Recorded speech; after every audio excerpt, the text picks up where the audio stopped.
Good morning in Washington, good evening in Central Asia, and good afternoon in Europe.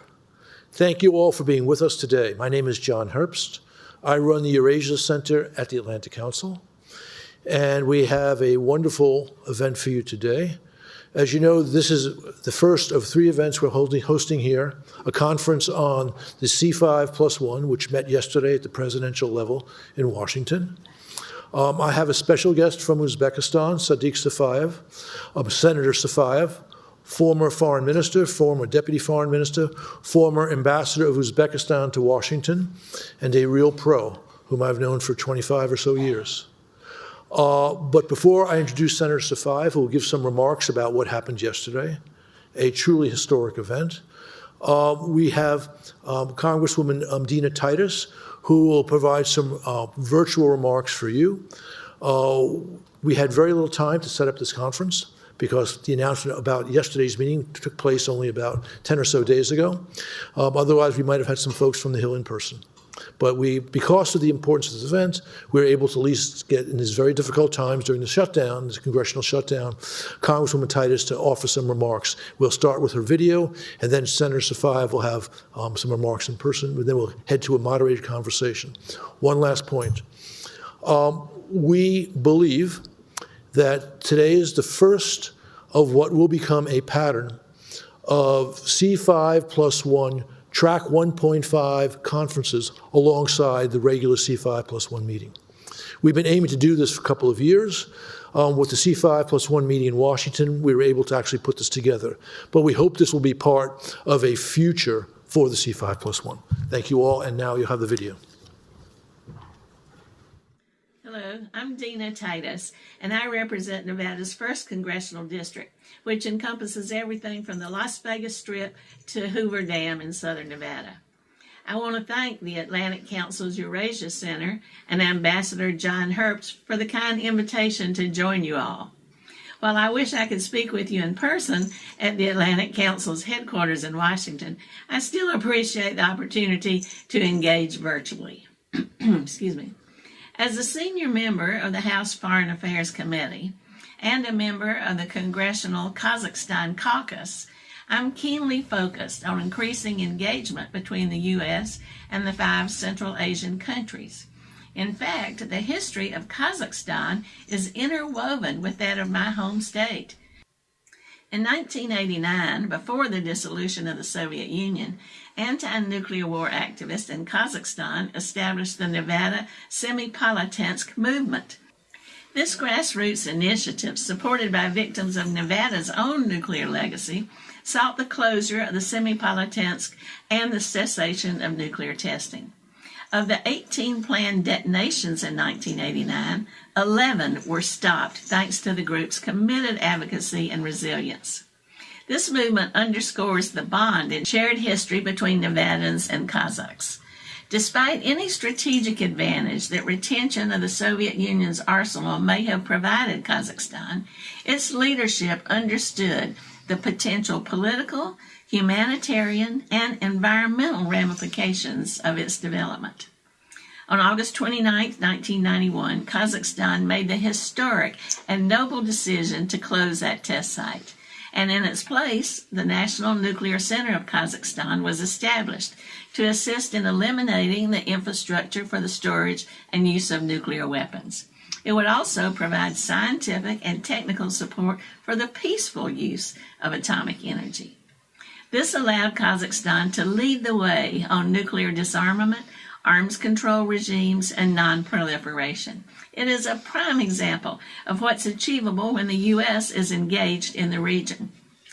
Now, just yesterday, President Trump hosted the C5+1 Summit. This marked a decade since this diplomatic format was first instituted. The movement is a pivotal opportunity to shift the C5+1 from a forum for symbolic gestures and dialogues to a setting for actionable collaborations. Central Asia is a resource powerhouse with vast critical minerals and rare earths that are key to energy transition and cutting-edge defense technology. The region is also strategically located as a gateway between East and West, bordering Russia, Iran, China, and South Asia. Given this, you would think the U.S. would have been consistently invested in and engaged with Central Asia. This, however, has not necessarily been the case. For most of the first Trump administration, the Secretary of State was not even present at the C5+1 gatherings. The U.S. needs a paradigm shift in its engagement with the region. High-level dialogues need to be the norm, not the exception, with tangible outcomes and deliverables intensely pursued and implemented. The Trans-Caspian Corridor is an example of a project connecting Central Asia to Europe, increasing trade and interconnectivity across Eurasia. This is also a key conduit for the export of rare earths and critical minerals to the United States. Ramping up projects like this will set the region on a course of prosperity, and it'll benefit U.S. interest as well. But in the meantime, there's also some low-hanging fruit that can be seized to boost cooperation within the C5+1. First is the Jackson-Vanik Amendment, which continues to deny Kazakhstan, Tajikistan, Turkmenistan, and Uzbekistan permanent normal trade relations status with the United States. Part of the Trade Act of 1974, this was originally enacted to pressure the Soviet Union to allow Jewish immigration. Well, Kazakhstan, Tajikistan, and Uzbekistan, however, have long met the amendment's requirements, ensuring their citizens have the right to freely immigrate, and they've been in compliance with the U.S. freedom of immigration laws for decades. Now, since Kazakhstan's ascension to the World Trade Organization in 2015, for example, its economy has continued to grow, with U.S.-Kazakhstan trade reaching $3.3 billion in 2024, which is a record high. Kazakhstan is a critical partner for the U.S. and Central Asia, serving as a leading regional hub for trade, investment, and energy, including those rare earth minerals and uranium production. But despite this, it remains subject to trade restrictions that no longer serve their original purpose, while other former Soviet states have long since been granted permanent normal trade relations status. The United States has previously granted PNTR status to Albania, Armenia, Bulgaria, China, Czechoslovakia, Estonia, Georgia, Hungary, Kyrgyzstan, Latvia, Lithuania, Mongolia, Romania, Ukraine, and Vietnam. The list is very long. So it's past time to bring Kazakhstan, Tajikistan, and Uzbekistan into the fold and ensure a modernized, mutually beneficial trade relationship. And that's why I'm co-leading legislation in the House to grant PNTR status to Kazakhstan. This year, during the Foreign Affairs Committee's State Department authorization process, we also sought to increase Central Asian regional connectivity. I co-led a provision that would compel the administration to submit a report to Congress that contains a 10-year strategy to enhance regional connectivity in Central Asia, to strengthen our relationship with partners in the region, create market opportunities for U.S. businesses, reduce trade dependence on links through Russia, and counter malign Chinese influence in the region. That could do a lot of things. This successfully passed the committee's markup of the bill, and my hope is that it'll force sustained engagement with the C5 instead of just having discussions begin and end with an annual summit. That's also why conversations like this one today are so important. Connecting think tank leaders, civil society, and government officials like you all are doing will allow for the Track 2 and Track 1.5 diplomacy that can accomplish our goals. So please know I stand ready to work with you all on building a more prosperous and more interconnected Central Asia to the benefit of us and our partners. So please don't hesitate to reach out to me or Colby Harriman, our foreign policy expert, if we can ever be of service. Thank you so much, and I look forward to working with you. So it's time for me to go? Yeah, please.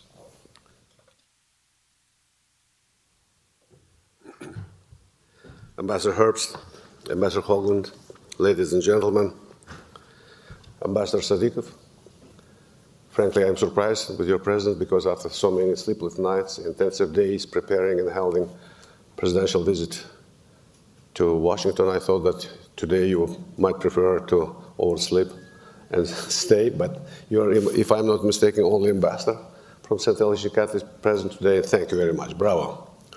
Ladies and gentlemen, indeed, as Ambassador Herb said, we just witnessed a historic event. The C5+1 multilateral dialogue platform is marking its 10th anniversary and entering a period of maturity and major undertakings. Remarkable that this coincides with a summit in Washington in qualitatively new format. For the first time, the leaders of Central Asian states have all gathered in the US Capitol to discuss prospects of cooperation with President Trump. For the first time, the C5+1 is convening not as a side event in the margins of the United Nations General Assembly, but as self-standing, meaningful occasion. For the first time, we see a clear and unambiguous signal from the White House attesting to the long-term strategic interests of the United States in Central Asia. It's a great event. Within last months, presidents of Uzbekistan and the United States have spoken 3 times in 1 month. Yesterday, in the Department of State, Chairman of Foreign Relations Committee of the US Senate, Mr. Rich, alongside with the Senator Stephen Daines, as we just heard from Congresswoman, introduced the new bill on excluding Central Asian states from Jackson-Vanik amendments. All the events demonstrate kind of a new era of our partnership between Central Asia and the United States. Certainly, let's state the fact. The most important factor behind this turn of events has been the emergence of new Central Asia. Thanks to the joint efforts of the leaders of the regional states, Central Asia, once a region torn by contradictions, prejudice, mutual distrust, and grievances, has in a short time turned into the region where the trend toward institutionalized, multidimensional, including, by the way, interparliamentarian cooperation, is strengthening. Here, where until quite recently the volume of intra-regional trade was among the lowest in the world, 8%, whereas in other regions it's 80, 90%. Economic cooperation is growing exponentially. A spirit of Central Asia has appeared, making it possible to resolve unsurmountable problems like border delimitation and demarcation, water resource management, trade impediments, etc., etc. The region is increasingly positioning itself as a capacious and growing market. Yesterday, I attended the meeting of President Mirziyoyev with big American companies, and CEO of General Motors said, surprising thing for me, that Uzbekistan today is the second in the world biggest market for Chevrolet. Region with its substantial resource of strategic natural resources is ready to implement major international projects and attract significant investments. It is no coincidence that in recent months, Central Asian countries achieved some kind of breakthrough in a partnership with other big actors worldwide. A few weeks ago, President Mirziyoyev in Brussels signed agreement on extended partnership with the European Union. The cooperation with Middle East countries, China, South Korea, and Japan is growing. What was, upon a time, called a great game as a competition by big powers to control Central Asia, today, to my mind, has been transformed to the competition for presence in the region. And Central Asian countries are no longer passive objects of such kind of a rivalry. They are active actors with their own agenda. It is a very important point. Given the strengthening the pragmatic nature, and let me define as an economization of United States foreign policy during the new administration, reformatting of the C5+1 formation, to my mind, was inevitable, taking into account what's been said above. Thus, for Washington, this is a chance to secure its long-term presence through pragmatic agenda. For states of the region, it's an opportunity to accelerate development without harming, by the way, multi-vector diplomacy and sovereignty by engaging the most powerful actor in world politics and global economy.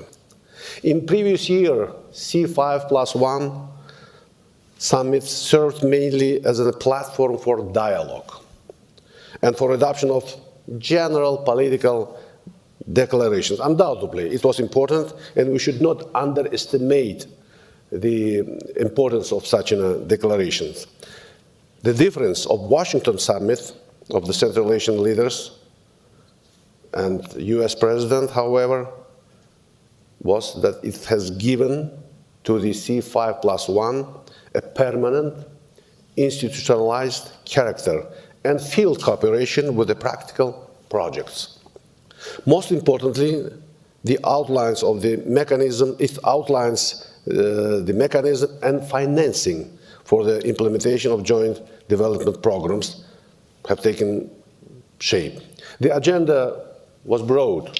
It was about the critical minerals, and which allows to United States to diversify global supply chain and reduce dependence on China and other suppliers. For Central Asian, Central Asian countries, it was an opportunity to bring American technology, environmentally proved approach to the mining and energy, and zero tolerance for corruption, which is not a case in dealing with other economies.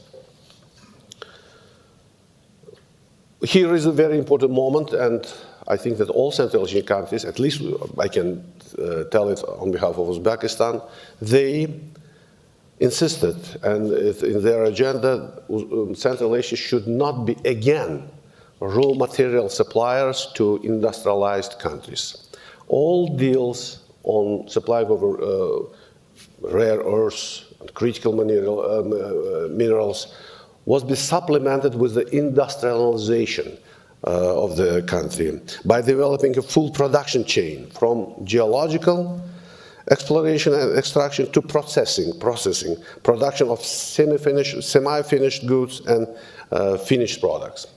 Same is with the energy. We all understand that there is an iron rule in economics. Every % of economic growth must be supported with the equal increase of energy supply. And that's why this is very important for the sustainable development of Central Asia and implementation of investment projects of American companies here. That's why it was on agenda, and this time it was not only about traditional sources of energy, but with diversifying energy balance, including renewable energy, which is very important for the balancing economic development. We should take into account that Central Asian countries are very important players on this sphere. Uzbekistan and Kazakhstan supply more than a half of world uranium market, and it's a crucial ingredient for the equilibrium of the energy balance. Everything, critical minerals, energy, is binded to connectivity. It's a main problem of Central Asian countries. Landlocked, and Uzbekistan is doubly landlocked. That's why for us the crucial importance was that this summit included to its agenda the projects associated with the development of transport infrastructure. And just to demonstrate you how it's important for us, I'd like to inform you that during the coming few years, Uzbekistan will invest 12 billion US dollars for improving its transport infrastructure. And all for the connectivity projects, we expect 30 billion of US dollars for modernization of transport system and developing of middle corridor. Here, I'm sure that Fred Starr will be pleased to hear it. We think that it's important to incorporate South Caucasian countries to this dialogue on the aegis of C5+1. Without involving Azerbaijan and Georgia, it would be impossible to capitalize the opportunities associated with the middle corridor. And of course, it requires the investment to the ports in Kazakhstan, like Aktau, and in Baku, in Turkmenbashi, in Poti in Georgia. And in this case, there will be new infrastructure which will diminish dependence of Central Asian countries from other routes and create alternative and bring them to the world market and closer to the United States. Of course, security is important, was an important part of the last summit. And we, Central Asian countries always highly appreciated the firm stand of United States in supporting independence, sovereignty, and territorial integrity of Central Asian countries. And this time, again, it was discussed, and today, talking about security, the main points on agenda is confronting international terrorism, battling with the organized crime, and illegal migration. Here, a very important point for the future, our dialogue, we must remember that Afghanistan, according to its classic definition of Central Asia, given by Alexander von Humboldt many, many years ago, is a part of Central Asia. Whether we like it or not, talking about the destiny of Central Asia, we cannot exclude and forget about Afghanistan. It would be a mistake. Of course, we know all the problems associated with dialogue with the current regime in Kabul, but nevertheless, for us as a neighboring state with Afghanistan is very important. Lastly, I'd like here to point out that, of course, this dialogue or summit C5+1 in Washington was,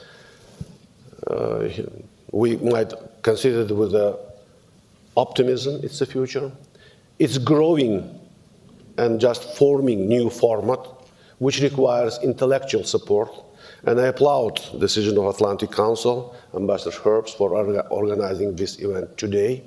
Definitely, expert community, think tanks must be involved to the process of comprehending, understanding, to scrutinizing the next steps for upgrading the level of efficiency of this format, and I'm sure that together we can do that. The Uzbek side are ready to participate in joint project with you, John, with Atlantic Council, on having systematic analysis of the trends going on, unfolding in this format. With this, I'd like to end my initial remarks, and we might switch to the Q&A session. Thank you very much.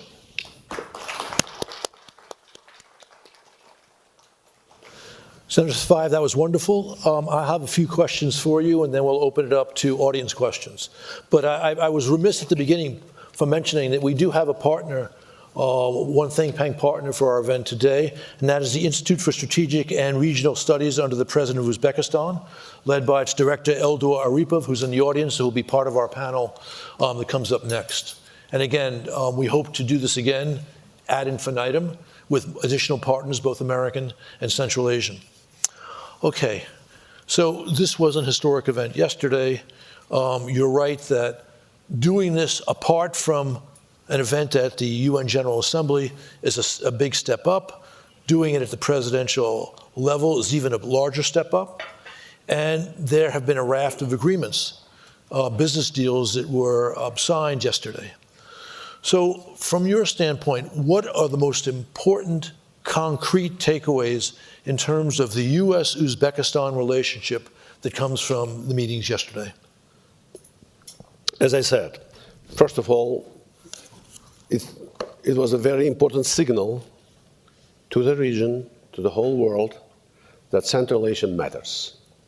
And it's in a sphere of the prime interest of White House. It is a very strong and important signal, which is signal to the politicians, and signal to the business community, and we highly appreciate that. We hope that it will lead to the first ever visit of US President to the region. At least for now, we have some positive response to the invitation given to the American president about the visiting Uzbekistan or all Central Asian countries, and it's wonderful. It will demonstrate that interest for presence in Central Asia of the United States is good, it's strong, viable, and it's in accordance with the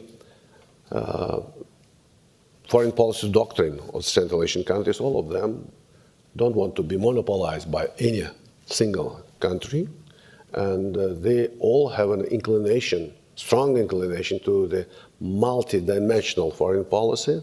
And of course, by all means, presence of the United States is a factor of stability and sustainable development. It's clear. Secondly, as I said, it was a signal to business, to American business, and I hope it will expedite the accession of Uzbekistan to the WTO, which is very important, and we have a strong support of this from American Congress, senators, and let's say exclusion of Central Asian countries from the Jackson-Vanik amendments also will be part of this process, and it will create new investment climate. And as I said, connectivity and investment to the new alternative transport corridors will bring Central Asian countries closer to world markets, and I think that it will boost trade. And where is the trade? There is a stability, progress, and as President Mirziyoyev yesterday announced, the coming 10 years, Uzbekistan will invest and buy from the United States goods and services for $100 billion US. Here, it's not kind of a sacrifice or not just a kind of a giving up of some interests of Uzbekistan. It will benefit Uzbekistan itself. Buying Boeing means increasing opportunity for tourism, for trade, for communication, and it's a forward-looking project which will be investment to Uzbekistan economy as well. Uzbekistan is going to buy soya from the United States. Some people say, why you cannot produce soya in Uzbekistan? But the point is that soya is one of the most water-consuming culture. And buying soya, Uzbekistan buys for free water from the United States. And the quality of United States soy is absolutely different, which means the higher level of productivity from using it. So trade, as we economists say, it's only process where both sides are benefiting. If you want to sell, you are selling, and you want to buy on this price, you are buying. So it's a good process if it's under the rules like WTO. So I think that we're expecting that outcome from the Washington summit will be multifaceted, political, economic, and in sphere of education as well. Uzbekistan's president emphasized that if we want to be partners and to be efficient in implementing investment projects, there must be capacity building measures in Uzbekistan. We already have several American universities, campuses in Uzbekistan. including American Technological University from Arizona. So it's growing, and I think that it will bring some new quality of the progress of Uzbekistan. I agree with you that we're seeing new, not just symbolic interest from the administration. I was at a dinner 3 or 4 weeks ago at for the Institute of World Politics, where Deputy Secretary of State Landau spoke and said, yes, the Trump administration was going to be focusing on regions which the U.S. has not paid enough attention, and he mentioned Central Asia. And of course, Landau was in Tashkent and Astana last week with Sergio Gore, yes, our ambassador to India, but also the special envoy for both Central and South Asia. So, in your judgment, is the commitment of the administration to doing major new work in Central Asia strong? We hope. We hope it's too. Important. But you've been watching this for 30 plus years. As I said, there is substantial factors behind of this turn event. First of all, different Central Asia, which was different, absolutely different from what it was 10 years ago. Right. So I think that it's impacted. Then, new technological revolution and increasing demand for critical materials and energy resources, which Central Asia possess, it's another factor which makes it important. And then the geopolitical competition, where the many actors want to be present in Central Asia. And I think that the United States cannot stand aside of these projects and processes, and it's good for us because now Central Asian countries has a choice, and our choice is, of course, with the countries with the real market economy, with, as I said, high technology and different business ethic, and the United States possess all of that. Well, I agree with your analysis. I think we're going to see this closer relationship, but the Trump team had a real success in, I would say, facilitating / stabilizing the peace between Azerbaijan and Armenia. And related to that is, the corridor which has been discussed for decades, which moves from Azerbaijan across Armenia to Turkey. Azerbaijan is deeply interested in the C5+1, would like to become a member. There's some momentum in that direction. You mentioned in your remarks properly the importance of the Middle Corridor as a way to move goods from landlocked Central Asia to world markets and specifically to the European market. All these things suggest we will see more interest from Washington and from this administration precisely on Central Asia with a view towards the Middle Corridor. Your comments? Middle Corridor, if we will look to the map, is the best option for Central Asia. It's the shortest way to main markets. After all, it somehow coincides with the historic Great Silk Road. And we should always subtract the lesson from the history. Right. Short way is better than bypassing long ways. And after the next point is that soon, in a couple of years, the railroad connecting Uzbekistan with Chinese railroads will come true. And it means that there will be long transport corridor connecting Nanking in China with Duisburg in Germany. And I think that it would be restoration of Silk Road. And Silk Road was an infrastructure which preordained progress and huge achievements of Central Asian countries. That it's suffice to say that we think that when Central Asia was a center of long-distance trade, it prospered. And it wasn't, as Fred Starr, his wonderful Lost Enlightenment demonstrated, the center of science, economic progress, and the achievements in all spheres. So for us, it's a best opportunity to come back to the Islamic or Central Asian renaissance of pre-medieval times. And after all, today, without the connectivity, all the programs for development and transformation of Central Asia is naive. And that's why it's only way to achieve the goals defined in the strategy of Uzbekistan for 2030, and same strategies developed in other Central Asian countries, Kazakhstan, Kyrgyzstan, Tajikistan, and Turkmenistan. So I think that it's very important. And you mentioned Azerbaijan. I'd like to draw your attention to the fact that last year, Uzbekistan signed the agreement on allied partnership with Kazakhstan and similar document with Azerbaijan.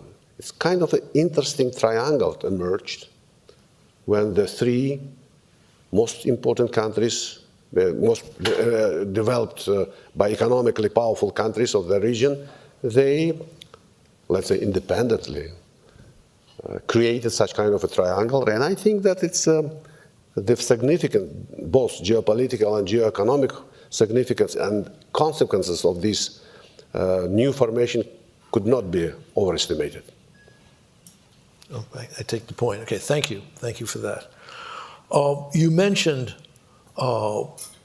areas that Central Asia is focusing on, challenges relating to terrorism, crime, and immigration. On the issue of terrorism, I mean, I remember preparing to work in Uzbekistan 26 years ago, and then working there, that the historic Islam of Central Asia was always moderate, tolerant, and of course Fred Starr's superb book mentions that too.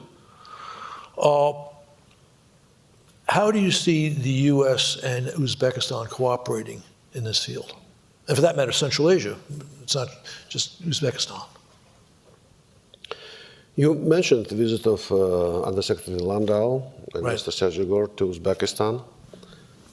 I was struck and impressed when they included to their program of visit, visiting the center of Islamic civilization of Uzbekistan. And during last dinner, which you also took part, they mentioned that it's impressed them immensely, the fact that Uzbekistan today tries to cultivate enlightened Islam. Islam of the book, Islam of tolerance, Islam of dialogue, Islam of science. And I think that it has importance not only for the country itself, not only for a region, not only for the Islamic world, but beyond. First of all, I do believe that Uzbekistan is not only one of the many countries with predominant Muslim population. Actually, it's one of the center of Islamic civilization and Islamic science. Recently, being a member of the consultative board of Oxford Center of Islamic Studies, I was there and they demonstrated me some new scientific project, Atlas of Islamic Thought. And the professor Nizam Farhani, who is running this institution, said, actually, the all major Islamic philosophical achievements rooted in your country. So they're coming in any case to Bukhara or Samarkand or the Merv or Khwarezm. And I think that we might benefit from the enhancing inter-civilizational dialogue. You remember once, you were there when Secretary Albright visited Uzbekistan? No, that was just before I arrived. Yeah, but when she came, we were together in Samarkand. She visited the grave of Saint Daniel, and it was an unexpected trip. It was not orchestrated, but she saw like Muslims, Christians, and Jews all praying together in the same place, asking from God, same thing, peace, prosperity for their countries, beloved people. And she said to me, I should bring Bibi Netanyahu and Yasser Arafat to this place and to show that it's possible. And I think that Central Asian countries might contribute to the inter-civilization dialogue. And I think that it's in the best interest of the United States. Yesterday, Kazakhstan announced it's joining Abrahamistic agreements. It's a new step. And I think that it demonstrates the slow involvement of Central Asian countries to the world efforts in bridging different civilizations. And I think it is in the best interest of United States and Uzbekistan. I was serving as the U.S. Consul General in Jerusalem at that time that she visited, and obviously she was very active in the region. And she came to Gaza, and I accompanied her to see Arafat at that time, and she was talking about that visit, and it was really quite interesting because she was quite struck by that. Okay, enough reminiscences on my part. We will take audience questions now, both virtually, and I have a couple in the queue virtually, and from the audience. I think someone has a microphone if anyone in the audience has a question. Yes. So we'll start in the audience. Oh, Batu, please. And please identify yourself. Hi, my name is Batu Kuteli. I'm from Georgia, but live now in DC. Recently, there was a news that surfaced around that Central Asian countries and Azerbaijan might be invited to sign the Abraham Accords. Is there any development in that regard? It might be an interesting strategic decision, I think. I just told, thank you very much for your question. It was announced that Kazakhstan yesterday announced that it's going to join, and they signed the document on this. I think that it's a very interesting turning point. It's not an agenda yet in Uzbekistan. It's under, there might be consideration, but it created precedent. So the process is going on. Okay, I'll take one from a virtual question. And this picks up on a theme that you mentioned, Senator Safoev. This is from Uri, that's all it says here.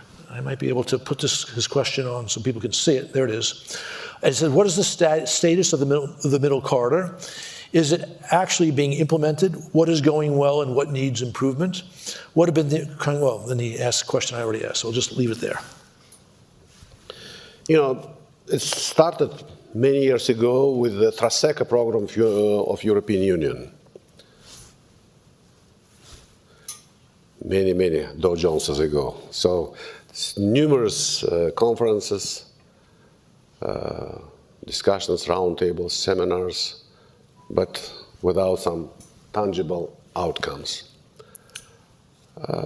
It's not easy, of course. It requires billions of US dollars of investment, improving the infrastructure in the Caspian Sea, Fairboat, the capacity of Georgian and Azeri railroads, and of course Central Asians as well.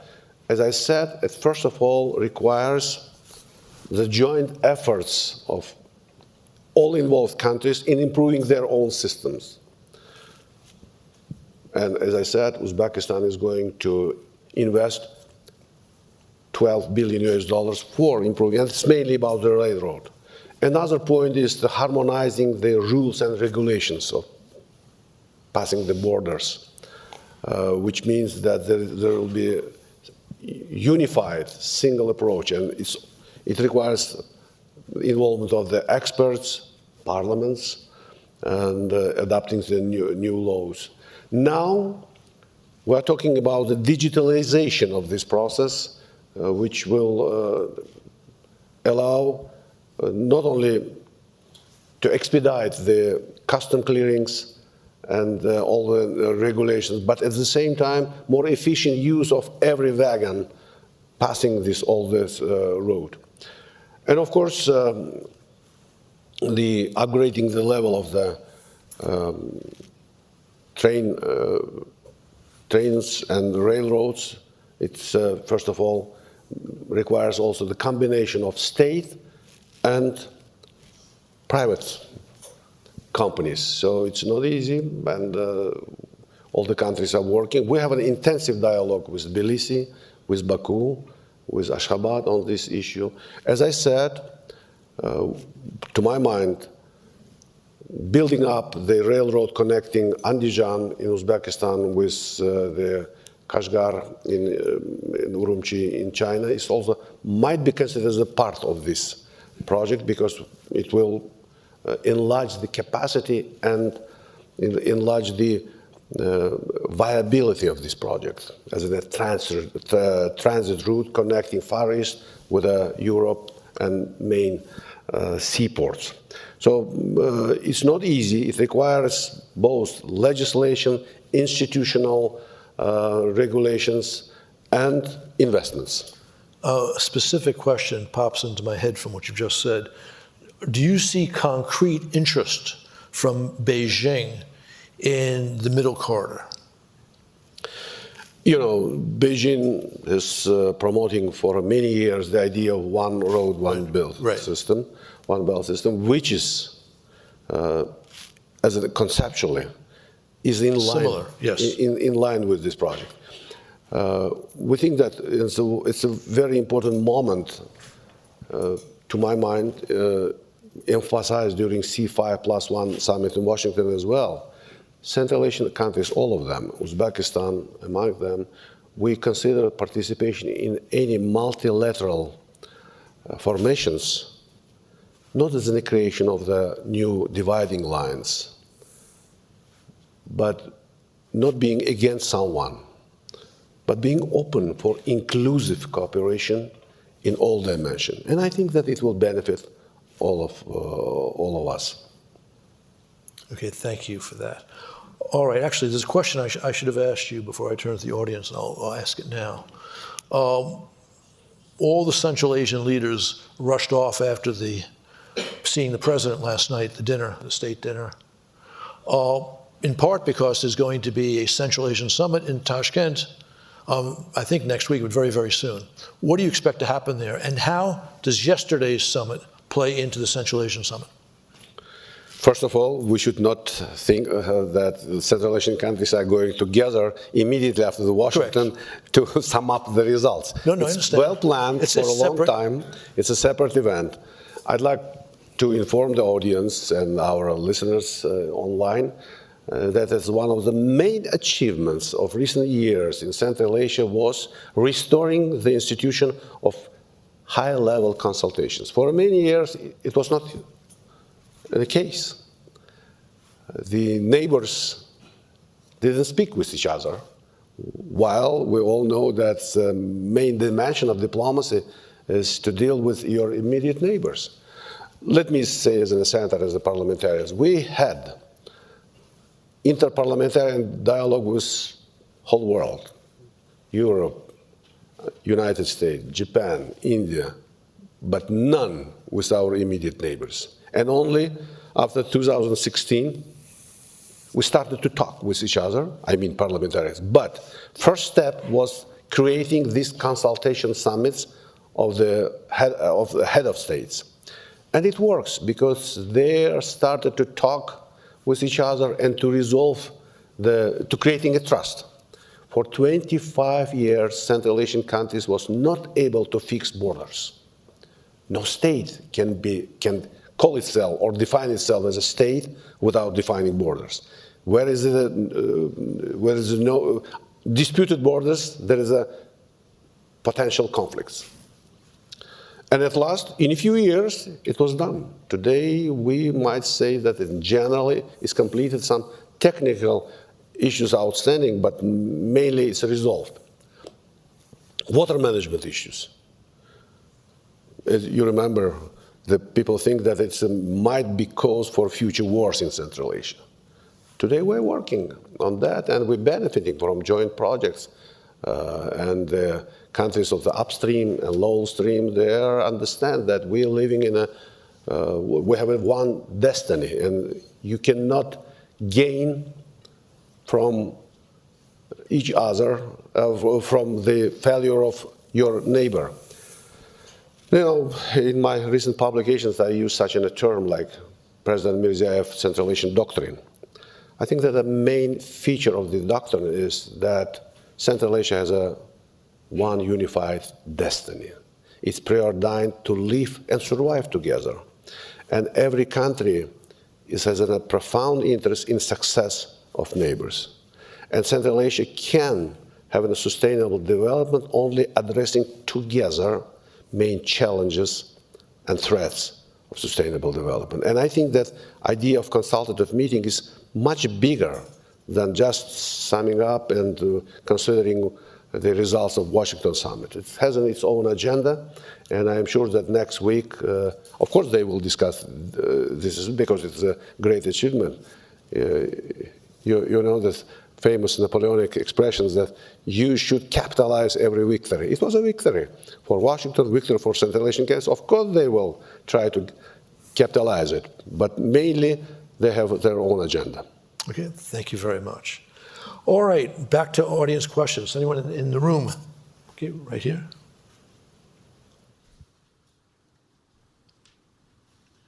Thank you. Thank you. Thank you for your comments. I'm Steve Powell, the managing director of Sino Powell Capital. You all know what capital is. I'm Powell. Sino means China.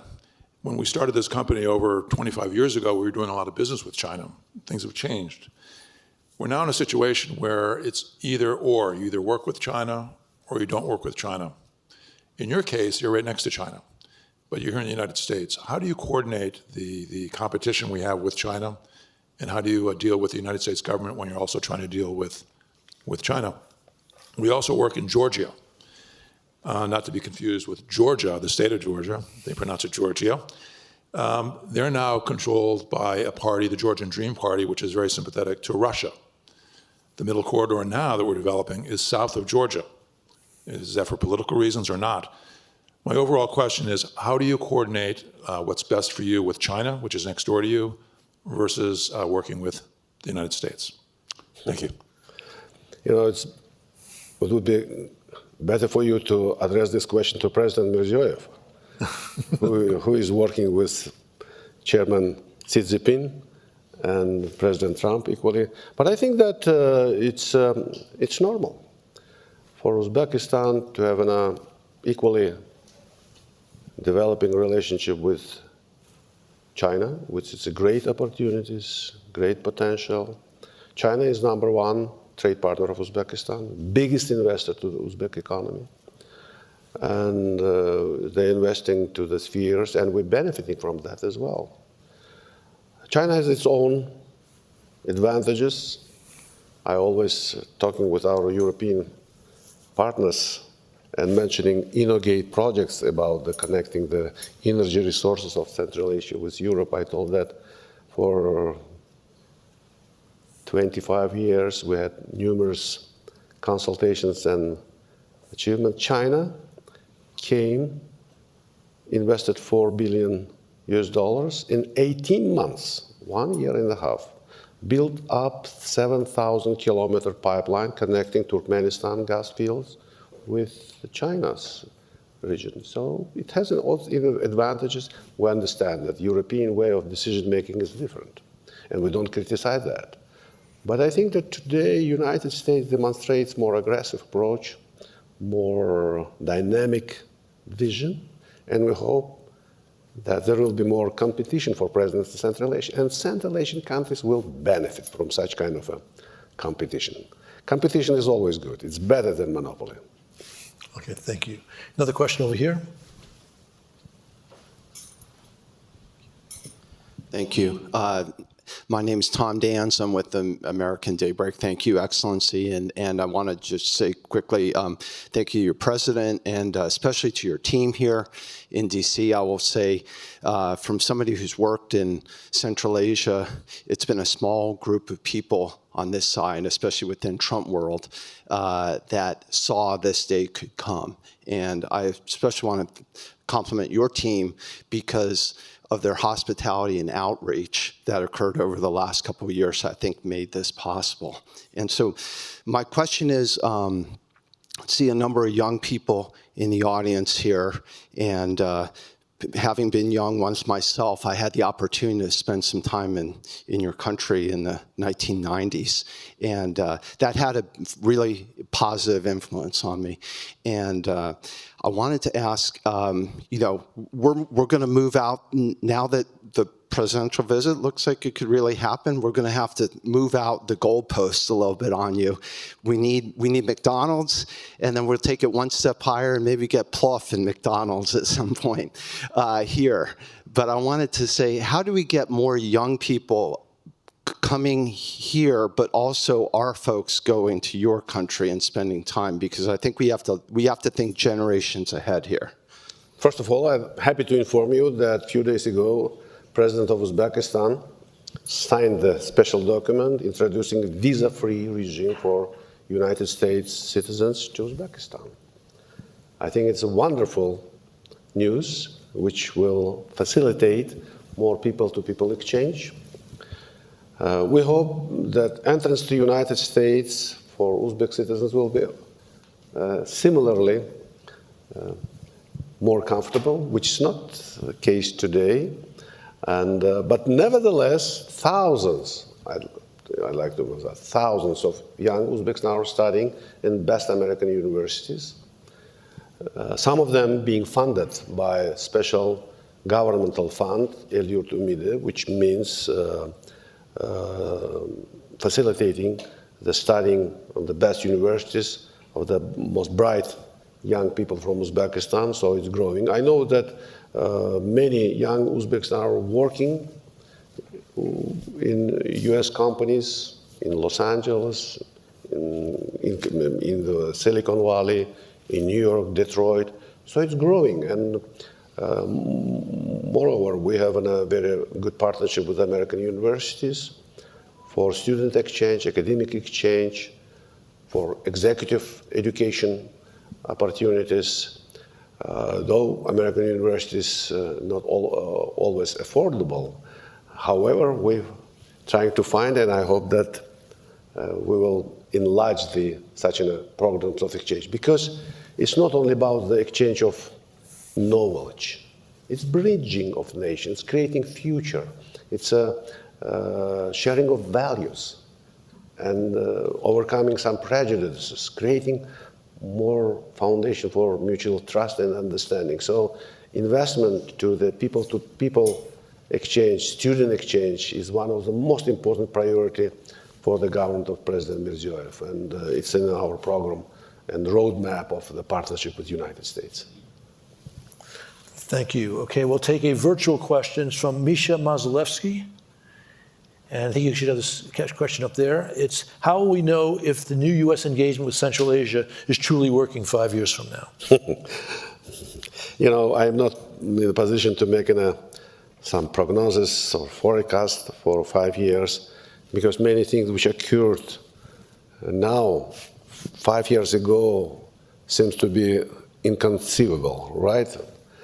World is transforming rapidly, and every year is bringing some new. But with you, we try to define basic, fundamental factors behind the U.S. engagement to Central Asia. And I think that they will stay.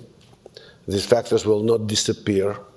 And for me, it's the main reason to be optimistic and to believe that what happened yesterday in Washington will have a long-term impact.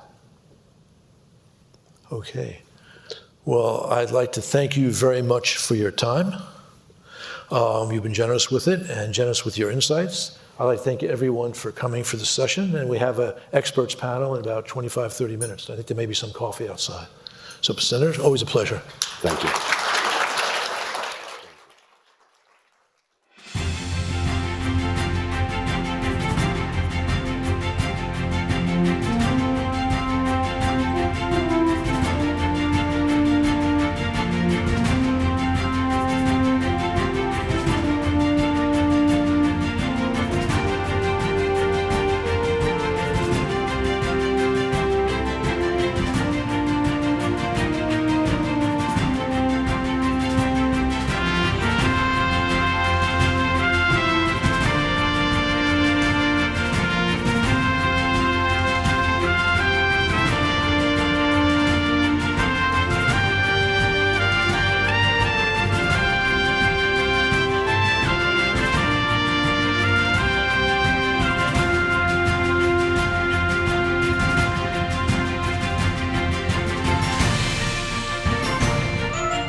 Welcome to panel number 2 of the Atlantic Council's conference, What's Next for U.S. Central Asia Relations After the C5+1 Summit.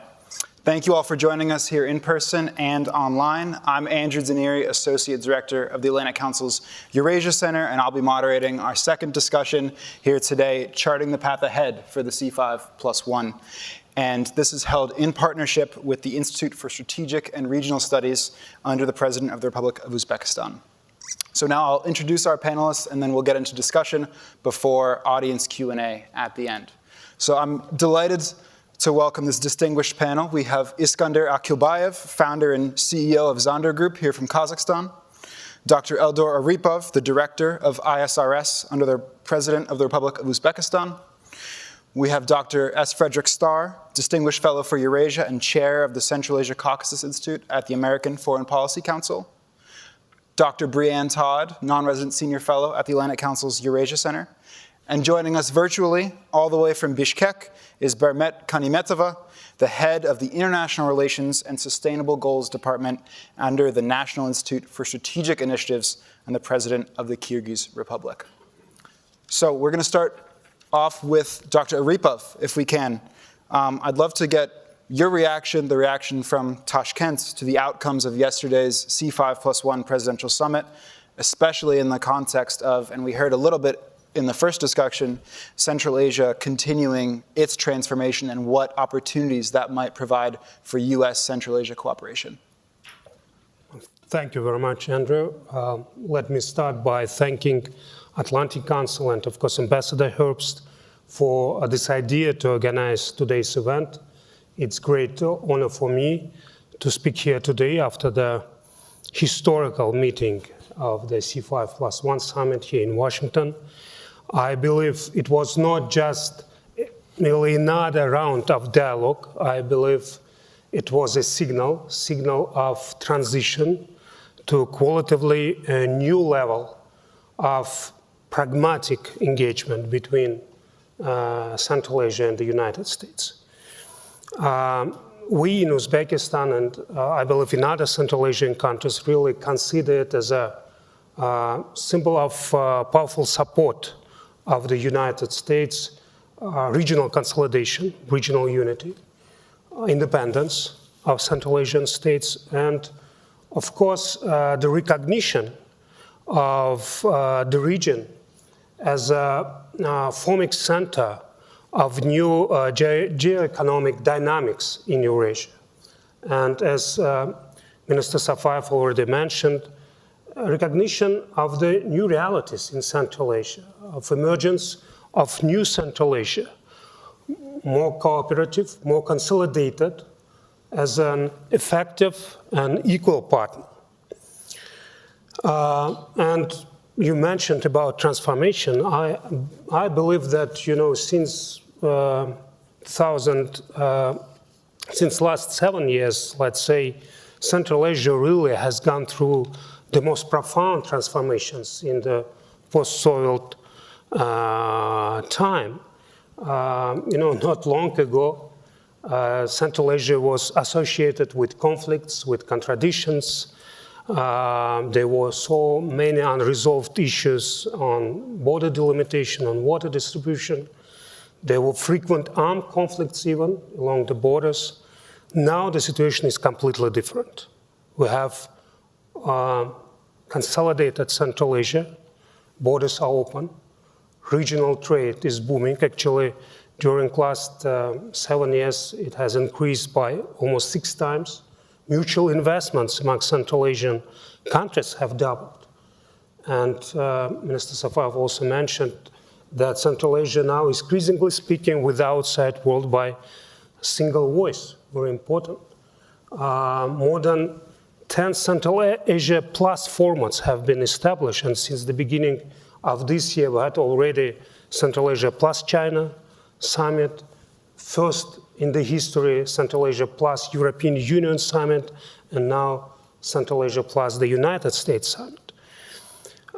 This attraction means that this attention to Central Asia means that strategic importance of Central Asia is growing. By 2050, the population of Central Asia is going to be 100 million people. The GDP growth, average GDP growth, is expected to remain above 5% in all Central Asian countries. And since 2016, region was able to attract more than $200 billion of foreign direct investments in different sectors of its economy.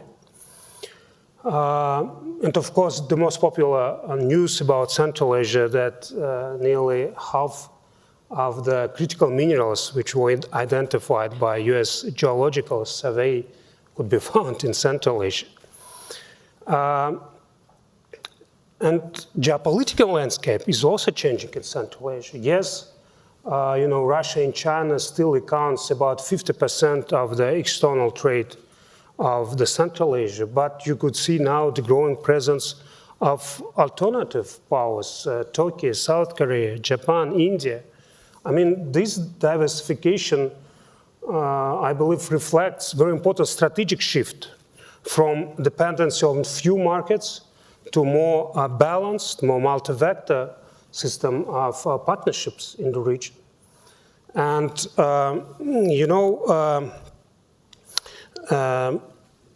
actually, all these new players help to preserve open geopolitical pluralism in Central Asia. And United States could play a very important role also in balancing this open architecture of the region.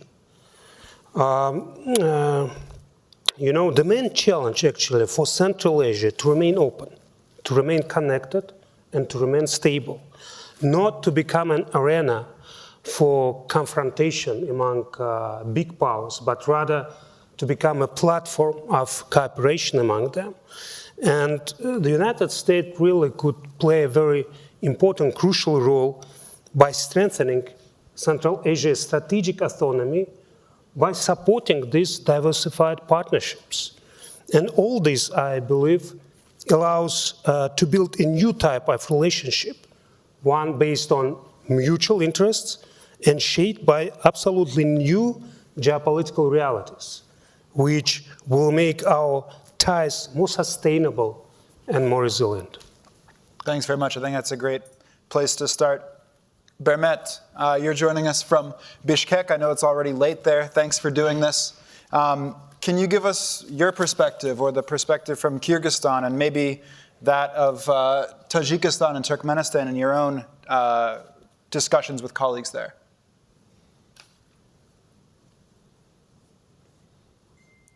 Bermet, do we have you? All right, please.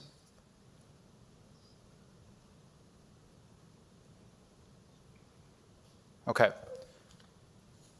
Bermet, we're ready for you whenever you're ready to speak, and if not, we can... Okay, there we go. Colleagues, good evening, everyone. Is everything clear with my connection? Yes, we can hear you now. Okay, good. Dear Mr. Ambassador,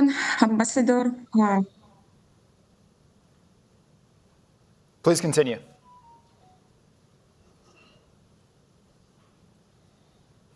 All right, we're going to go to, I think, Iskander next while Bermet sorts out some audio issues. Iskander, can we get your perspective on the C5+1, and in particular, any of the private sector news of interest?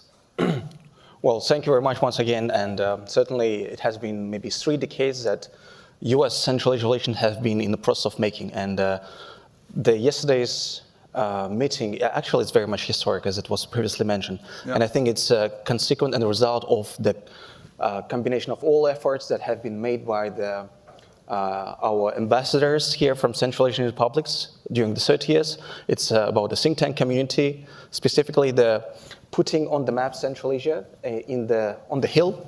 And at the same time, it's a very big impact has been done by the business community, by people who are coming from Central Asia in US and they're working in US. So specifically, this is a very big impact, and it's a combination of all the efforts that have been done for all 30 years. Yesterday, I was a Kazakhstani delegation at the US Chamber of Commerce, and there was a actually very fruitful discussions on different aspects of Kazakhstan or Central Asia-US relations. At the same time, in the Kennedy Center and deal zones, so we can call it now big, beautiful deals were done between US and Central Asia. And I can focus on the three maybe elements or four elements that can be applied towards Central Asia and US, looking at the C5+1 Summit. So number one is logistics. So it's a very big artery for Kazakhstan, Central Asia, and US. So we have an aviation sector and we have a railroads, Wabtec locomotives from Kazakhstan that are being applied to Kazakhstan. At the same time, Boeing expanded its relations with Uzbekistan to the big extent. It's number one, logistics. That's a big deal that will affect the middle corridor as well. Number two is the critical minerals that is a buzzword, as I mentioned before, buzzword in the DC area. And critical minerals is a lifeline for multiple industries, specifically taking into account what's happening, the competition between Washington and Beijing. And certainly, Central Asia has maybe 8% or 6% of the global rare earths critical minerals in the world now. So it's the biggest challenge or the biggest opportunity at the same time for Central Asian governments is how to turn from just being a producer of rocks, to the direction of refining and value adding to that process. Number three, I think, which is actually a new horizon for our relations, is a digital frontier. Yesterday in the U.S. Chamber of Commerce, Kazakhstani side gathered people from not just oil and energy industry like ExxonMobil, but also from Google, from Amazon, from the OpenAI, etc. So from the Kazakhstani side, there were people from the Ministry of Higher Education, Ministry of AI, new ministry that was created actually just recently. We have a new AI agenda that is promoting Kazakhstani LLM. In the Kazakh language. So it's a kind of new trend that is going on. So, and then number four, this is human capital. So this is human capital, when I mentioned, it's about the university exchange programs. At the same time, we have a lot of US branches, like Arizona State Universities, Colorado Mines, that are being actually adapted to the Kazakhstani ecosystem, education ecosystem. So it means we have a clear-cut vision how to focus not just energy resources. That was a key element for the 30 years between US and Central Asia. But also we're expanding toward new horizons, is the tech industry and the human capital. That's, I think, maybe the key takeaways. And what I can say is that if you look at the business meetings yesterday, Kazakhstan has signed 29 agreements, $70 billion. So it's actually a big deal. We have people like PepsiCo sitting in the room. They also signed a big deal here in the US. The people like Freedom Telecom, they signed a deal with SpaceX. That's Starlink. That's a new kind of dimension because before last year it was not possible to talk about that. So this is a new direction and expansion of the cooperation. So at the same time, what I can say is sitting in the room of people who are coming from the creative industry, creative economy, AI music labels, film industry, they also came with a delegation because they see the potential in Hollywood or the new industries that are very much booming in the United States. And we would like, my company specifically would like to provide this pipeline of talents from Central Asia towards US and building up the new narratives because I think if we would like to improve the relations between two countries, we need to improve the image of the region in the United States. That's why we can bring the investors towards Central Asia, and that's why we can actually bring our products to the table in the US market. So we need just a PR for our companies here in the US. This is what my company is planning to do. Thanks very much, Iskandar. And I think something in your comments there that rhymed with what Senator Safoev talked about was the capacity building, the education, and that kind of cooperation. We're going to go to Bermet last, so I'm going to go back to my two other panelists here in DC. Dr. Starr, can you give us the US view of how things went down yesterday? What did we get out of this?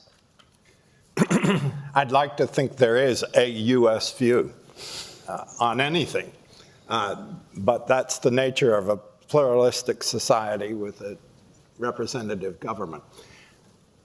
Obviously, this was a very significant, productive meeting, and hats off to the participants, all of them. It's a big deal. Yes, it took 10 years, though, and we should ask ourselves soberly and bluntly, why 10 years?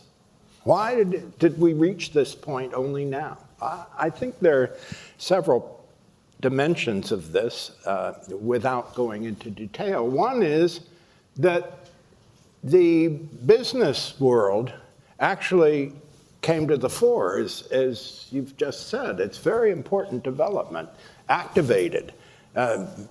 These are a lot of separate decisions. This is not something that came down from above. And a lot of decisions that drove companies with no contacts with that part of the world, drove them to go explore, make contact, and invest in a mutually productive way. That's very important. But we should not be deluded about this fact. This did come mostly from the business world, more from there than from the government side. Second, let's be frank, the environment, geopolitical environment of Central Asia has changed dramatically since 2022. And I have in mind the Ukraine war and developments in Russia. We should be thinking much more analytically and dispassionately about the future of that major great country post-Putin. We should be thinking about that now because it's going to affect everything that's under discussion here. And we're not doing that. I don't hear that discussion. I've been pushing it very unsuccessfully. Now, this is great that this happened. The question is implementation. And that takes people and structures. And I want to suggest that both sides have a lot of work to be done on this. On the American side, it's not enough just to have a few offices here and there or someone with a title.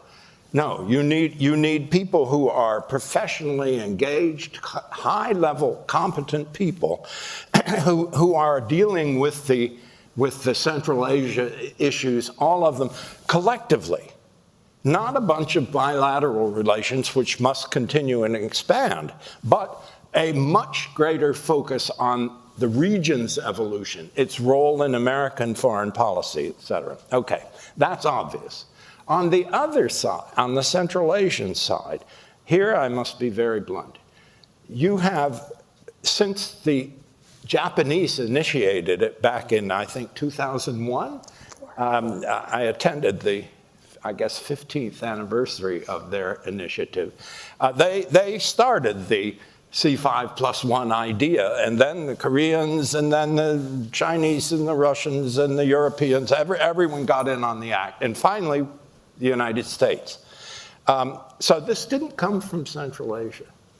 That's my point. And what it is, for all the positive dimensions of these relationships, the plus, Central Asia plus relationships, and I'm not going to minimize the importance of these relationships. On the other hand, they do have a decentralizing, a centrifugal. They are a series of centrifugal forces on the region. And that's fine if you can manage it. But to manage those, in some senses, competing centrifugal forces, you need a centripetal force. And that just as America doesn't have an adequately institutionalized way of dealing with Central Asia doesn't have an adequate way of dealing with the emerging level of interaction.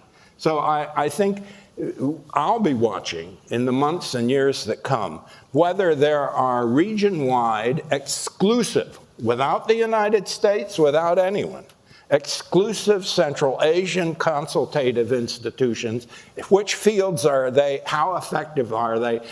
Where is each of these consultative groups, bodies located? Because they must be decentralized in a fair way around the region. And how are they integrated? This calls for institutions. We've spent 10 years bragging about the wonderful achievements of the presidential meetings. We should. They're impressive, and these presidents have done something very substantial. But now the shift is to institutions. Now, let me say, in pressing this has been an idea that I've promoted to the fatigue and boredom of audiences for a long time. In the Roman Senate, there was a Cato. There were two of them, father and son. The father finished every speech by saying, we have to destroy Carthage. It was the only, every speech on any subject, we have to, and in a sense, I'm doing a Cato the Senior, Cato the Elder on institutionalization within the region. Now, doing that raises another question. What is the region? Yes, look what's happened. To catalog all the interactions between each Central Asian countries and Azerbaijan. They've been attending, President Aliyev has been attending the meetings at their invitation and his enthusiastic participation. It's time to formalize this. It should be C6+1 immediately. And that means it's not Central Asia, it's Greater Central Asia +1. And that change should be made immediately. And then beyond that, there should be serious thought of how this relationship serves or impedes development of the interaction between Central Asia, the United States, and Afghanistan, which by 3,000 years, it's part of Central Asia. That's not even discussable, whatever the situation may be today. Yeah. That issue should be high on the agenda. The Central Asians have a lot they know a lot about it. They know a lot more about it than does our government today. And this is an obvious area for interaction, productive. Right. And so let me close with this and say, yes, this has been a very significant meeting. Hats off to the Kazakh ambassador Umarov, who initiated all this in a proposal to Foreign Secretary of State Kerry a decade ago. Let's shift to the new agenda of institutionalization and not just lose ourselves in self-congratulatory messages. Thanks very much, Dr. Starr, and I think you anticipated the second round of questions talking about U.S. strategy. But let's see if we can't get some U.S. pluralism and perspectives on the panel here, and go to Dr. Todd. You've actually played an active role in planning C5+1 engagements in the past. What stood out to you maybe as different from this week's summit? So first of all, thank you so much for having me. I'm delighted to be here with my fellow panelists. I agree with many of the things that have been said, but I also disagree with many of the things that have been said. And I want to start with Dr. Starr's comment about just the lack of people working these issues in our government. First of all, many of them are in the room today, but I also know many of them are watching probably from their offices if they're in the government and not furloughed at the moment, or from home if they are. We actually have a number of people who know quite a bit about Central Asia and are actively working Central Asia issues in the US government. I do want to say that because I think that is really important, that people are aware that this is something that has the US government's focus. On the other hand, I think what is different about this week is the level of interaction that you have seen. I think where President Trump has really distinguished himself, particularly in this administration versus the previous Trump administration, is the duration and intensity of interaction.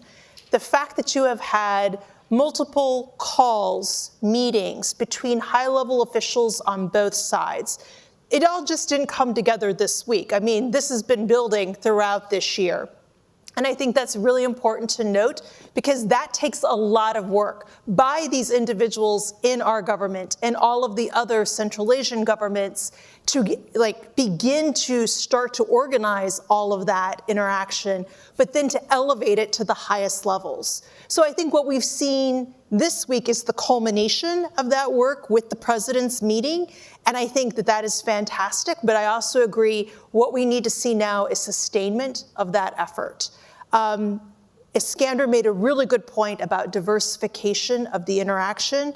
We've always been very interested in things like oil and gas, the energy resources in Central Asia. Now, of course, critical minerals are very critical, but there's a lot that Central Asia has to offer in other areas as well. And I know that people are working on those issues, but I don't think that they get a lot of attention. So I think the fact that you had the Central Asia Business Conference yesterday was fantastic because you saw the variety, the width, the breadth of issues that we are working with across all of the countries. I think, too, the fact that there's so much going on that is reciprocal. There's this perception that the U.S. is going into Central Asia and everything is happening in Central Asia. That's not true. There's a lot happening here in the United States as well. The fact that you have so many Central Asian companies coming here now, working here, investing here, I think that in and of itself is also very noteworthy. Yeah, that's a great point. Thank you very much, Dr. Todd. Bermet, you've been very patient online. I wonder if we can get your reaction this time around on the C5+1 Summit.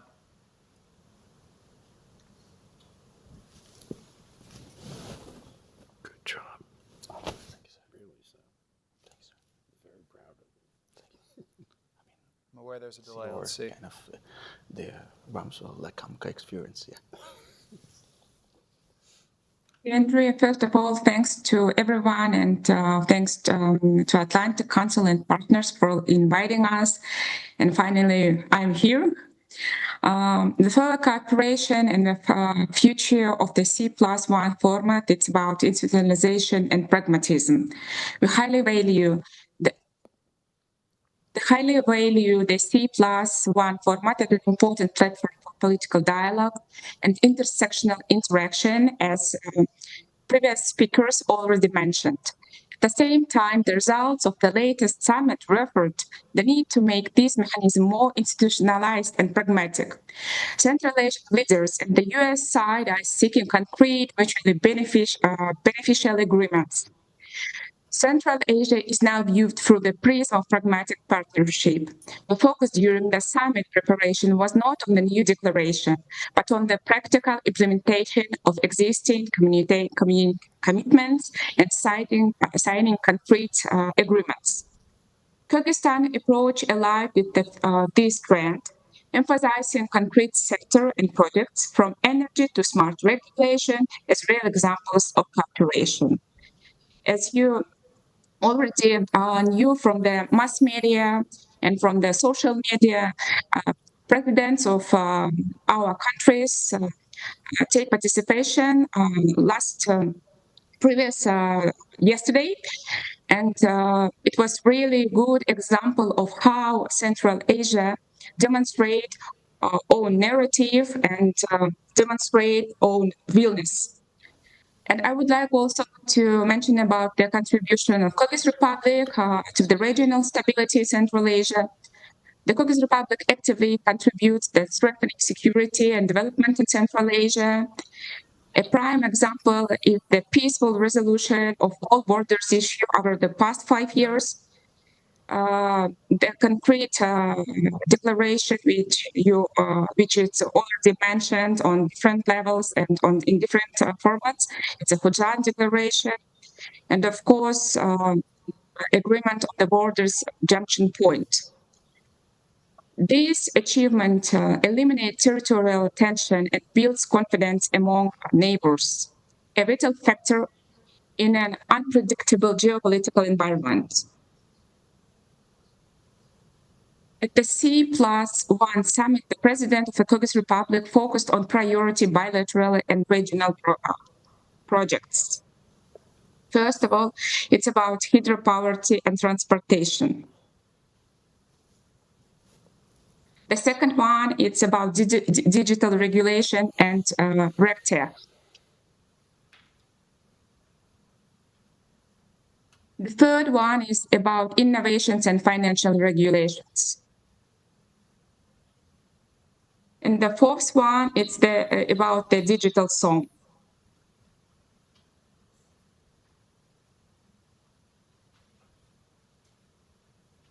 Kyrgyzstan views the C5+1 as a reliable and forward-looking mechanism for partnership with the United States and neighboring countries.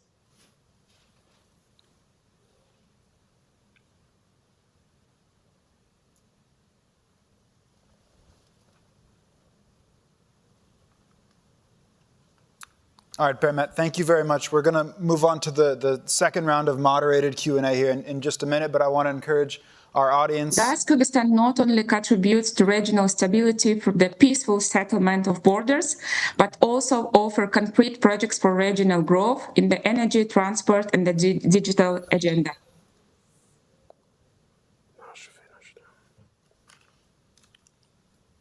All right, again, there's quite a delay here, but we're gonna move on. I encourage our audience here to get your questions ready for the last 10 or 15 minutes, and folks joining online, please send your questions in to askac.org. I have my handy iPad here to convey those questions to our panelists. We've got 25 minutes left here, so I want to see if we can do kind of a quick hits round with our panelists here. We've talked a lot about institutionalization, what comes next in the C5+1, U.S. strategy in the region. Let's see if we can tie those together and talk about, what do you all want to see from U.S. strategy, and how can, again, we take, like Dr. Starr said, not overly congratulate ourselves on one good week, but try to make this more of an institutionalized partnership going forward. Dr. Rypov, you want to start? Yeah, I believe that now it's time for the United States really to develop new strategy towards Central Asia, strategy which will recognize the self-importance of Central Asia, not in the connection to the developments in Afghanistan, in Russia, in China, just to recognize that Central Asia has its own strategic meaning.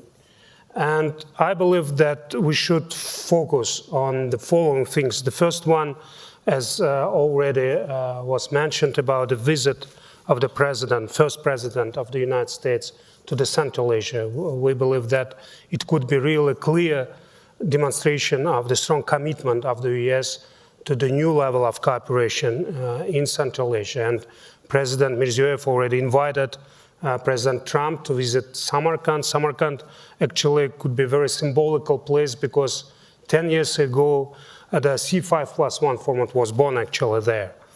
Of course, as Dr. Starr mentioned, we need some institutions, some mechanisms. And after 10 years of successful cooperation, I believe now it's time to thinking about the establishment maybe of the permanent secretariat. This was proposed by the president of Uzbekistan in order to follow up the initiatives, in order to coordinate our work. And the work of the Secretariat could be organized on the rotational basis in all countries of the region, just to ensure that we share the ownership of this platform. Of course,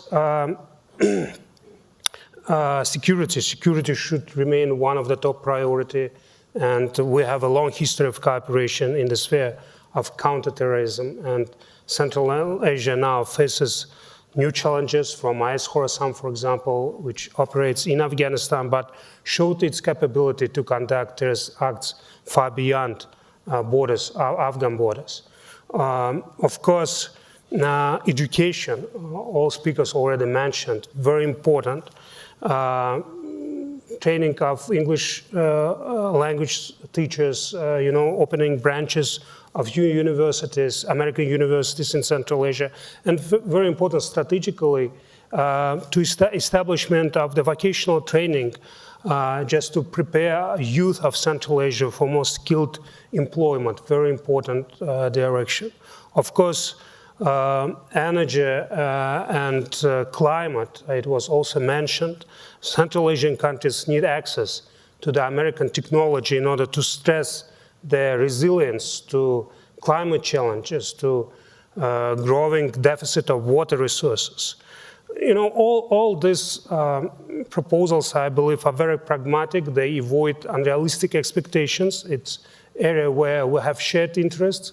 And it's really, for us now, a historical chance. I mean, Central Asia enters the area when its voice is heard, when it could shape the agenda rather than just follow it.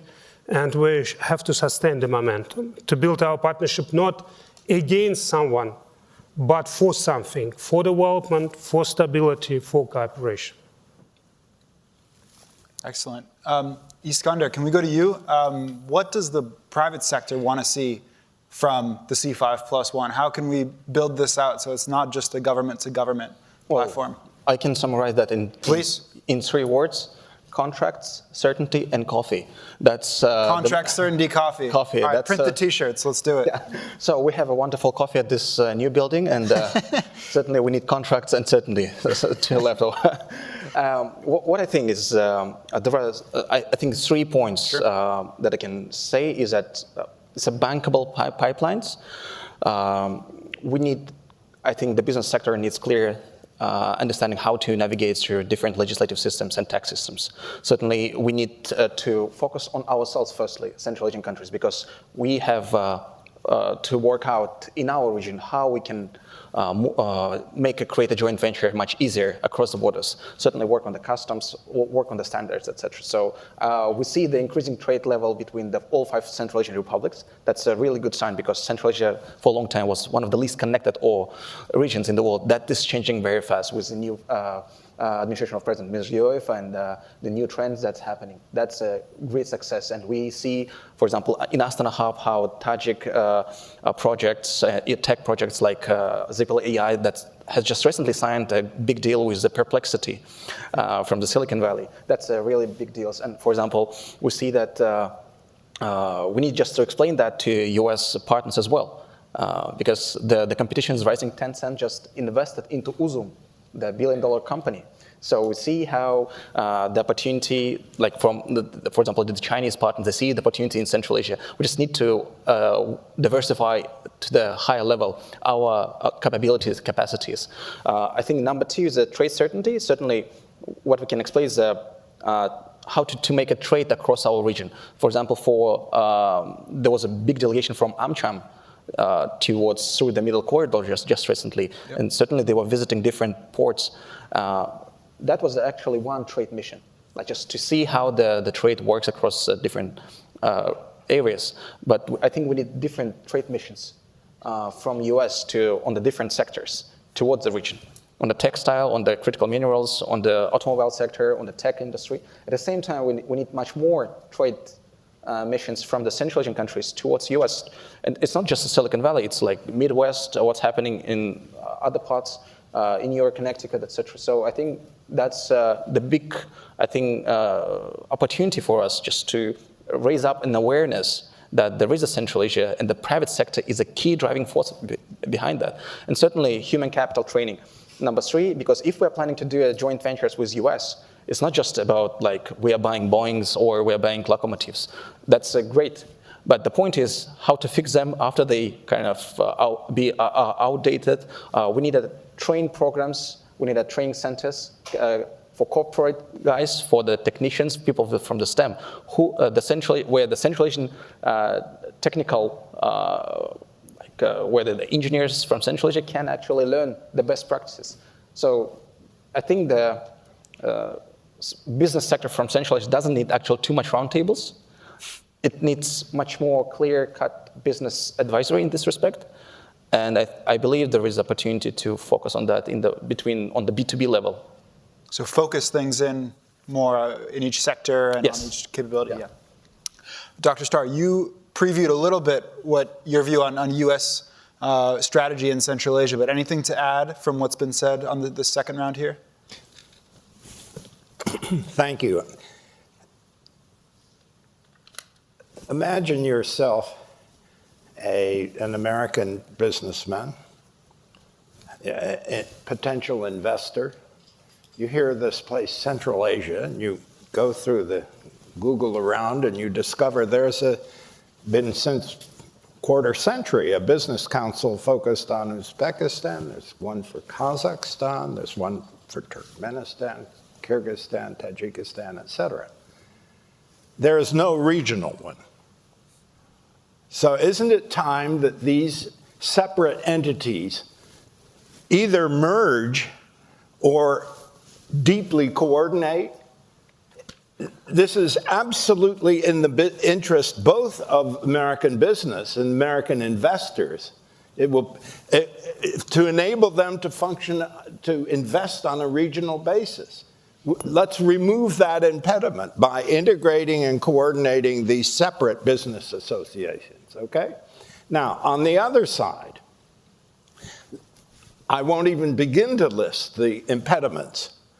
Wouldn't it be sensible immediately to sit down and have a detailed meeting behind closed doors of chambers of commerce of all the countries and key cities within the region?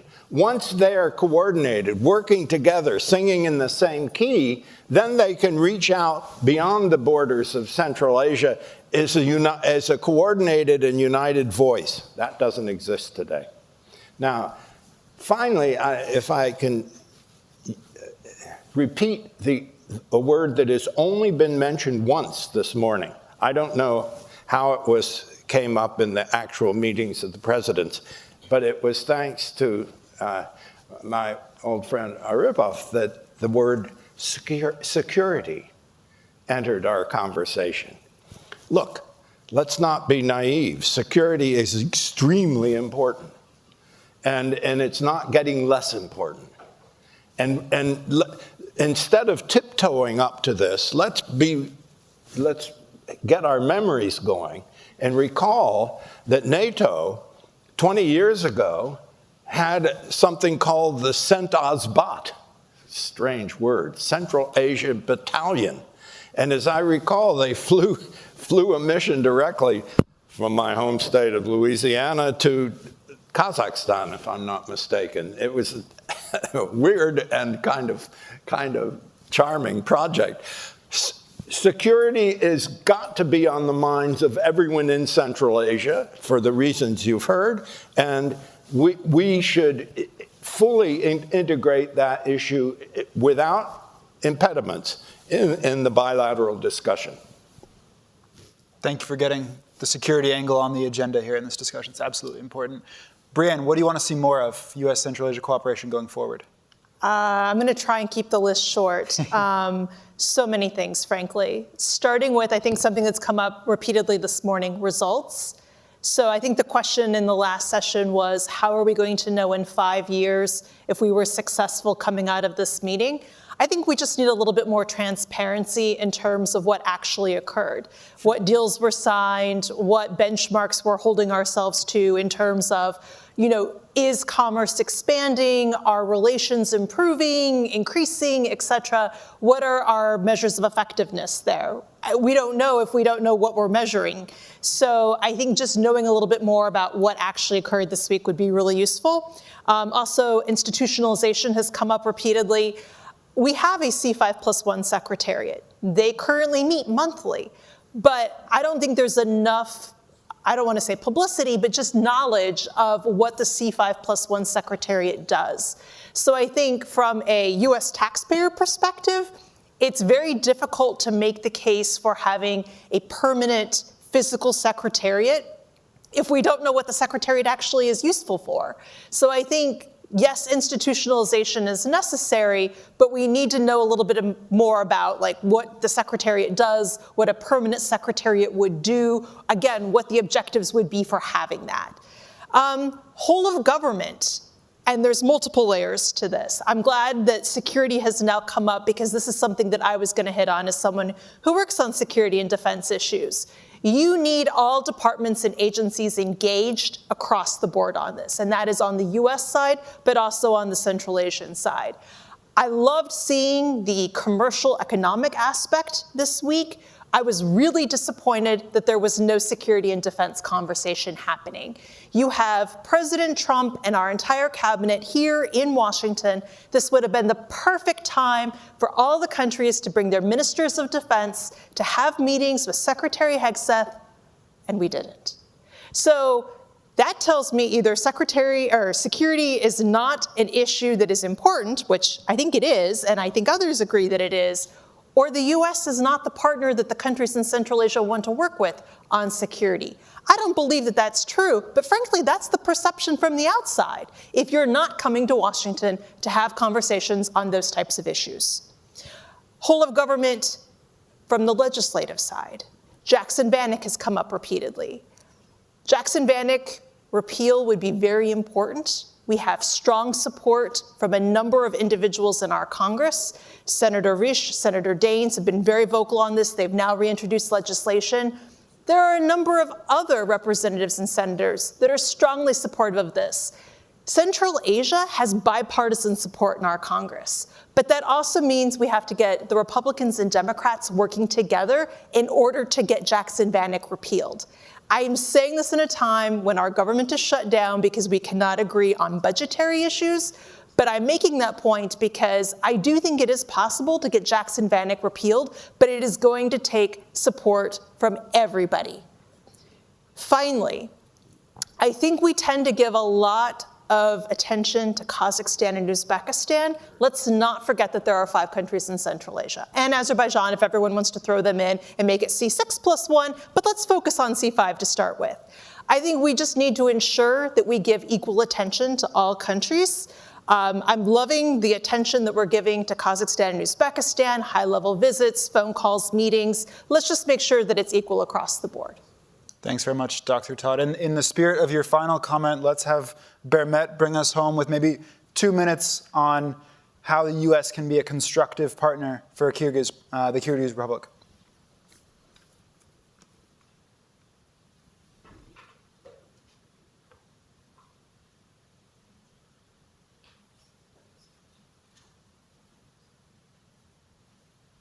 Okay.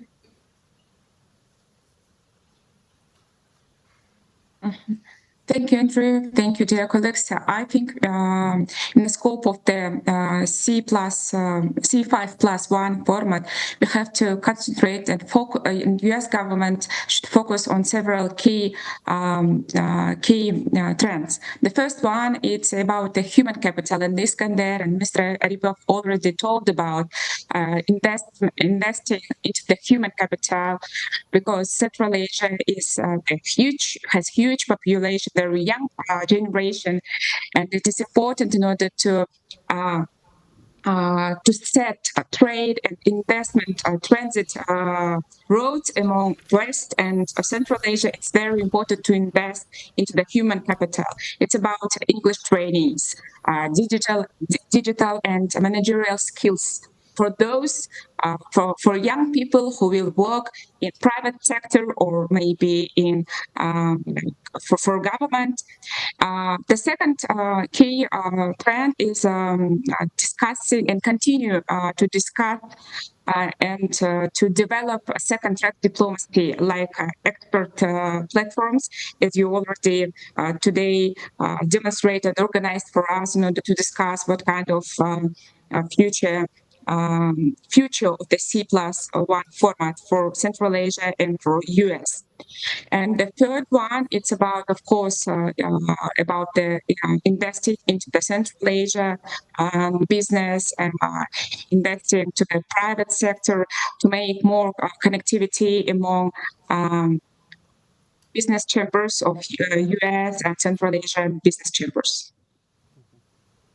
Thank you very much, Bermet. Let's go to audience Q&A. We're going to take one from the audience and then one from online here. So we'll do 2 at a time, and let's see. Let's start with the gentleman up front here. Thank you very much. I won't reintroduce myself because I spoke earlier, but I'm Steve Powell. I'm a businessman. How many people here are actually in business in the private sector? Raise your hands. Not many. I think, Dr. Starr, you're right on target that something has to happen that will survive the Trump administration. He'll be gone in 3 years, unless he decides to run for re-election. But in 3 years, this wave that we're riding now could subside and be gone. It's happened elsewhere. All the excitement could disappear. I think that you need to come up with something that involves the business sector even more, because the business sector will always be here. The business sector is focused on results. They're focused on numbers. You made the comment about results. They live on results. We live on results. The government doesn't always live that way. So I would be interested to know what kind of organization could be set up that involves the business sector even more to make sure that this wave that we're riding survives the current administration. Thank you. While you're thinking about that, I'm going to go to the second one online here if we can. We'll group these together. Okay. This is from Kamran Hudayosada. Thank you very much for this opportunity. I wanted to ask, especially colleagues from the US, how you think Washington can promote its soft power policy in Central Asia amid cuts and reforms to foreign aid. What role will competition with Russia and China play? And that's coming from Dushanbe, apparently. So, business and then soft power. Who wants to start maybe with the business question? I think our private sector representative should. Yeah, I think business in itself, it's a part of the soft power, actually.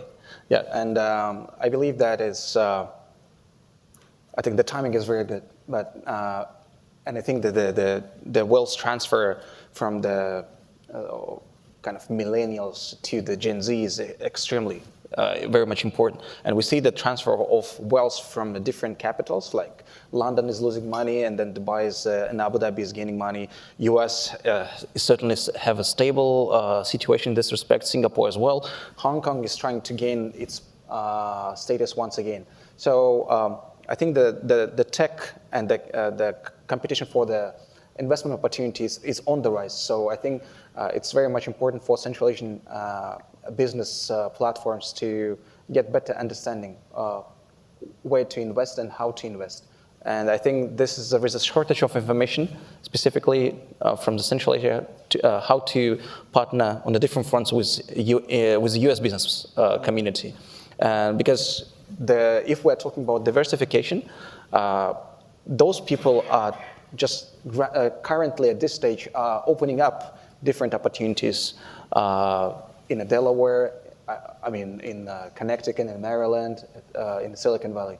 So I think that more navigation should be done there in this respect. And maybe there is a necessity to open up a joint fund, like a Central Asia C5+US venture fund or fund of funds in this respect, sure. To provide a clear-cut and filtered, or the companies who pass the so-called accelerator and specific due deal procedures. So this is how we actually can pick the right companies who understand early are ready to scale up towards US market. At the same time, the US companies can actually, by using this money from the fund, venture fund or investment fund, can actually utilize in a collective manner, sharing the risks, their projects in Central Asia. So I think it's time to open up for discussion of creating C5 plus fund, investment or venture fund. I think that can be one of ideas. Dr. Aripov, I know you want to jump in, and then we'll go to Dr. Todd. During the summit, actually, President of Uzbekistan put forward this idea to establish investment fund, and he also suggested to establish coordination committee on investment and trade. So it will help to promote investment cooperation and awareness of the potential of Central Asia for the private business in the United States. Mm-hmm. I believe this institution could be very helpful. Definitely. Dr. Todd? On the soft power, yes. And part of this is related to business. So we currently have the B5+1, which has already been mentioned. That was started through State Department assistance, IBECA, to CIPE, the Center for International Private Enterprise. That really started as government to business, and I think the idea is that eventually that will transition of more business to business. That's going to require businesses taking ownership of that, though, and really stepping up to take the lead from, I think, a lot of what the governments are already doing. So that's one part of it. In terms of assistance, I think you're going to start to see more public-private partnerships. We're already seeing some of those where you have, for instance, in Uzbekistan and Kazakhstan, companies that have gone in and done a lot of development work already in those countries. Air Products doing a makerspace in Uzbekistan, Chevron creating one in Kazakhstan, Silverleaf working to do a lot of development assistance in southern Uzbekistan. So I think some of these projects already exist. I think it's just going to have to happen on a larger scale if you're looking to replace some of the assistance that was previously there. Dr. Starr, you're welcome to add, or we can do one more question from the audience here.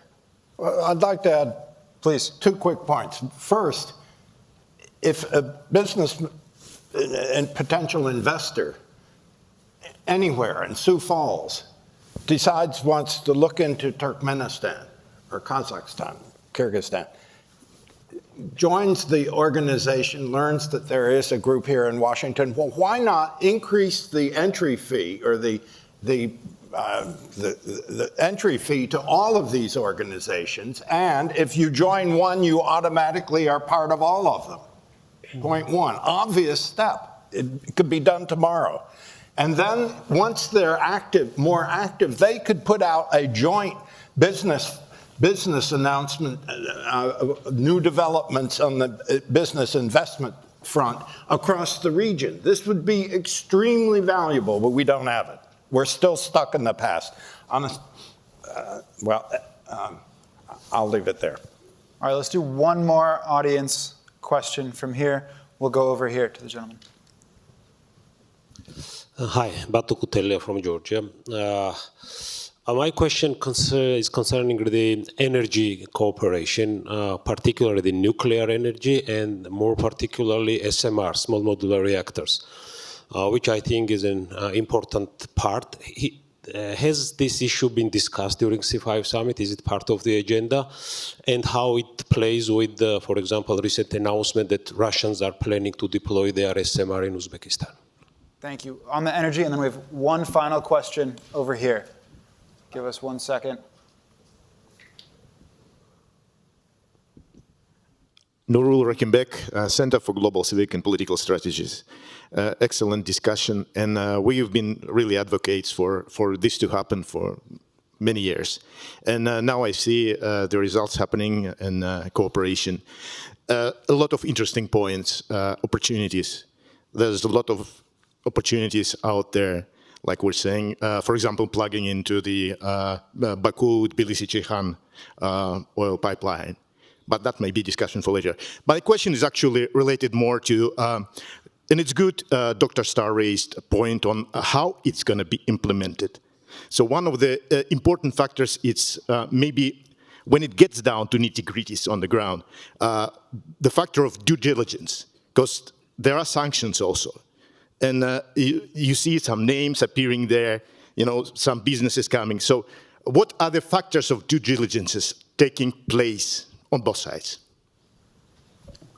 Who wants to take that one? Very short. Final coda here. You're a businessman. It gets done, but it's piecework. Each issue gets taken up separately, and there are individuals around the region, very, very useful, who aren't being tapped. We've brought through our Rumsfeld program now 400 or 500 men and women who have, including Iskander, who have gone into business across the region. They are the young talent of the region. We keep dealing with the old timers. If you go to the young ones, you'll get answers to a lot of these practical questions. But they are there in Central Asia, and we're not adequately tapping them. Not just this due diligence, but in a lot of other areas, these are the rising businessmen and women of the region, and they're really sharp. And if we stop dealing with the senior citizens and start focusing on the emerging talent more, a lot of these practical issues that come up and impede investments would go away immediately. Well, on Very the, quickly, 30 yeah. seconds. So number one, I think we need to focus specifically how to develop the C5+, like that platform on the business level. And small secret, we are working on this kind of platform, and it's going to be launched. Think tank / business advisory navigator is going to be launched in January of next year. So hopefully we're going to officially announce that in a on the hybrid level. That we are planning to do.